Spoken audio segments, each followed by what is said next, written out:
নমস্কাৰ বন্ধু বান্ধৱীসকল।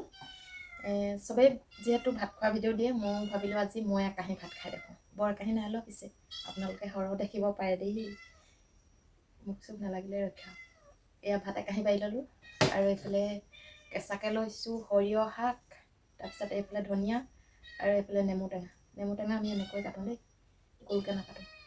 আৰু এইফালে আছে গাহৰি মাংস, সৰিয়হ শাক।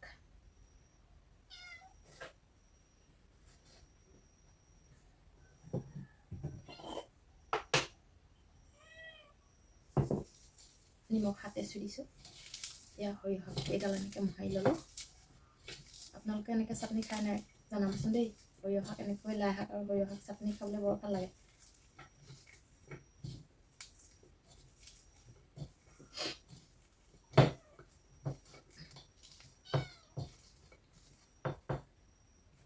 এইফালে আছে এয়া শ্যামপুৰীয়া জলকীয়া।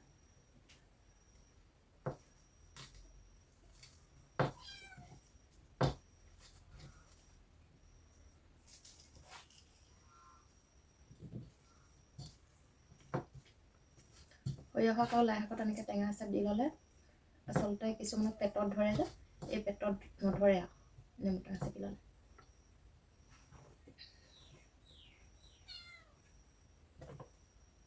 আৰম্ভ কৰোঁ তেতিয়া।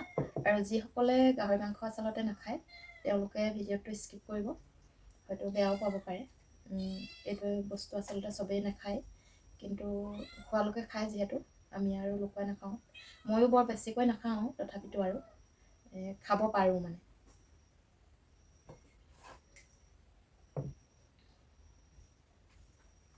তেতিয়া ভিডিঅ'টো খাবলৈ আৰম্ভ কৰিছোঁ।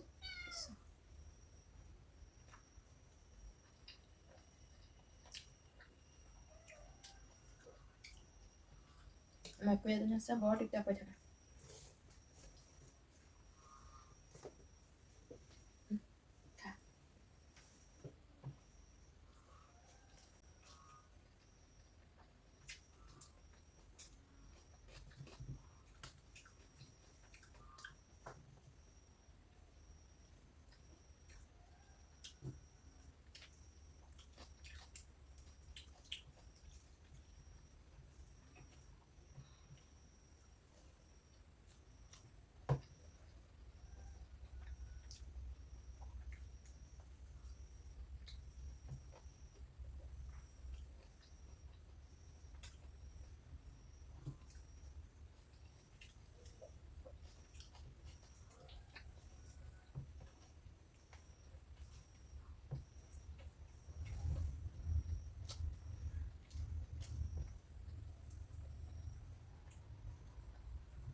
সঁচাকৈ শাকত দিয়াতকৈ সৰিয়হ শাককেইডাল কেঁচাকৈহে বেছি ভাল লাগিছে খাবলৈ।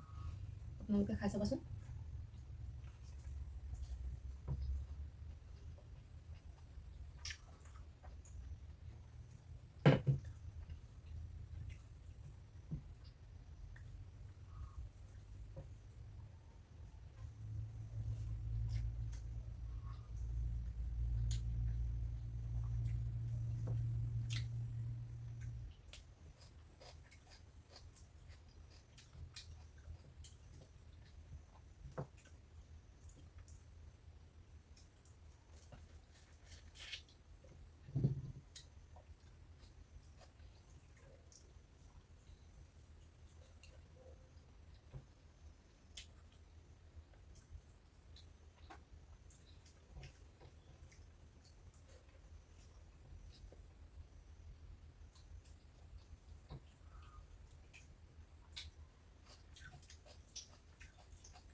বহুতে গাহৰি মাংস বইল কৰি খায়।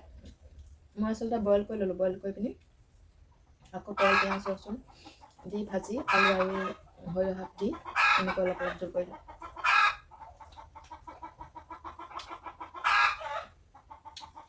সকলোৱে খোৱা পদ্ধতিটো অলপ বেলেগ বেলেগ নহয় জানো? আমি এনেকৈ খাই ভাল পাওঁ।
এয়া দেখিছেনে কাঁহী খাই সামৰিলোঁ আৰু এতিয়া। আৰু যদি ভাল লাগিলে লাইক কমেণ্ট আৰু শ্বেয়াৰ কৰিবলৈ নাপাহৰিব দেই।